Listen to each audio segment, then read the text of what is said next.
Ano ba yung mga challenges having a baby or having a child later on in life? Dahil 50 na ako nung dumating siya, masakit na yung likod natin. Sabi nga, hirap na rin ako magbuhat. Parang sa itsura mo, hindi halata.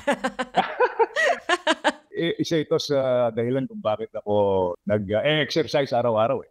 Kasi syempre, gusto kong tumagal ang buhay ko para sa kanya. Gusto ko syempre makita siyang gumraduate, kung makitang kinakasal. Syempre, gusto ko makarga yung apo ko.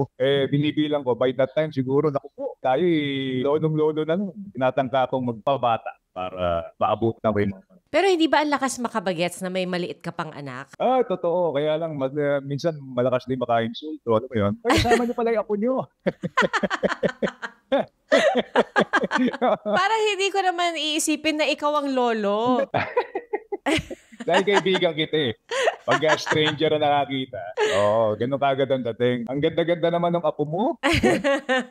Pero ibig sabihin ngayon, syempre, 6 years old, sa parang mga cartoons pa pinapanood niya. So lahat ng mga Disney character kilala mo. Tapos eventually, Totoo. pag teenager na siya, edi at least alam mo pa rin kung anong uso sa mga bagets by that time, di ba? Totoo yan. Sa kotse ko nga puro Disney songs.